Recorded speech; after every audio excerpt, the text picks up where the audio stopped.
experience this circuit helps you, and he smiled and said, sometimes I think being a rookie would be good at not knowing what to expect. He was a little apprehensive, just how grueling and tough this event is. It's a very bumpy street circuit, no room to rest. You're always working. Total race distance will be 308.828 kilometres. The fastest total race time we've ever seen around here was last year with a 1 hour 51 minute race, 11.6 seconds.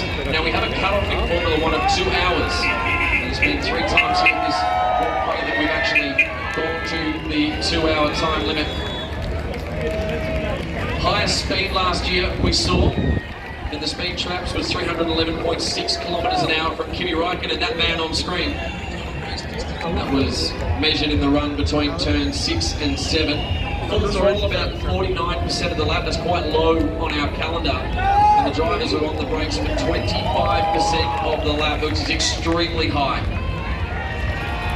We see between 70 and 8 gear changes per lap. 61 laps.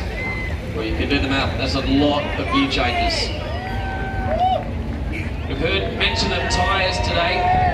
Our top 9 drivers will be forced to start on the soft compound tyre, the red sidewall soft compound tyre. But those drivers outside of those top 9, and I say top 9 because Daniel Ricciardo is allowed to choose what tyre he'd like to start on as a result of the penalty.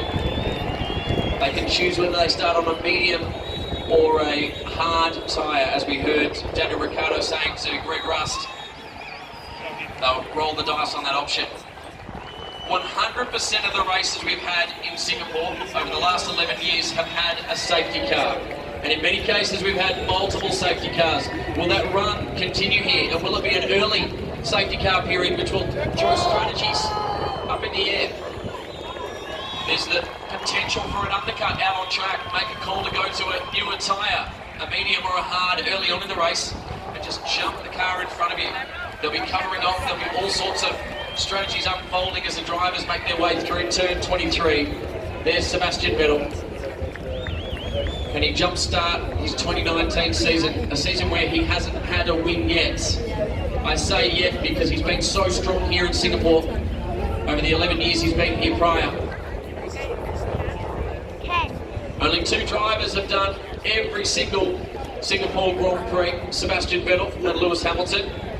And no surprise, they'll be starting up in the front couple of rows in positions number 2 and 3. Sebastian Vettel was unhappy with his lap, just didn't get the balance right on his car. It was the first sector that cost him so dearly. A sector that he'd been so strong in throughout practice in the early part of qualifying. Sebastian Vettel makes his way back into the paddock for final preparations ahead of this evening's race. Lando Norris, what a standout rookie year he's had. He'll be starting in 9th place in his McLaren. He currently sits in 14th in the World Championship with 25 points, only 2 points behind Sergio Perez. That's with the Championship, 63 points behind his teammate, Lewis Hamilton. A lot of things to go right to put a dent in Lewis Hamilton's championship run. And Lewis goes for a 6th world title. And will put him only 1 away from Michael Schumacher, who had 7 world championships to his name when he retired. See that? Daniel Ricciardo got the biggest cheer. Daniel Kvyat, Red Bull, Toro Rosso, Honda. He's confident, quietly confident of a good points haul today. Is that it? As I said before, Sergio Perez will be starting right behind him in position number 15. 10?